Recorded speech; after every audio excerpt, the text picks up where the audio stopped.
Hey everyone, so most of you guys know this already, but I'm a crime and trauma scene cleaner. So trigger warning here is because today I'll be talking about suicide and my experience helping families overcome the aftermath of such traumatic events in their lives. So obviously this is not footage of the suicide cleaning I did this week. That's just out of respect for the family and the deceased. But I do want to talk broadly about this type of stuff because it's never really brought up, and I think it's an important thing to know. So what happened earlier this week was we got a call from a lady who was just sobbing on the phone. And the first thing she said to us was, "The police said I should call you guys." When we heard this, we instantly knew that this was a trauma response and that she was still in a lot of shock at whatever had just happened. Once we found out that a death had occurred, we just stopped asking questions because asking specific questions about what happened, especially for someone in such a vulnerable state, it can be very traumatic for them. So we stopped asking questions and we sent a guy out there right away. So once we got there to the scene, we met a friend of the deceased who was stepping up to help the family navigate this traumatic event in their life. And when you're talking to these people, you can just see the pain and suffering in their eyes as you speak with them, and it's just super hard.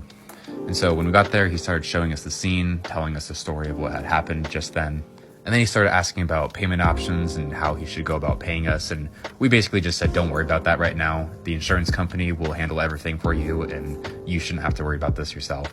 What's important is that we get the scene cleaned up right away because we cannot let the family see this and have them get re-traumatized.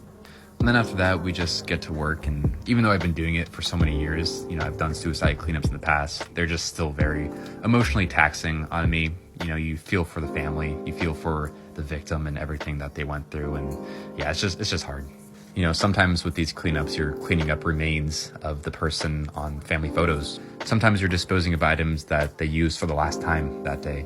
And basically what happens is you can't help this, but you start piecing together some of the things they try to use to mask the pain. Oftentimes we see a lot of drug paraphernalia on these type of scenes. Sometimes we just see a lot of self-help content and video footage and books and that sort of stuff. And of course we see religious items and religious texts in the homes as well.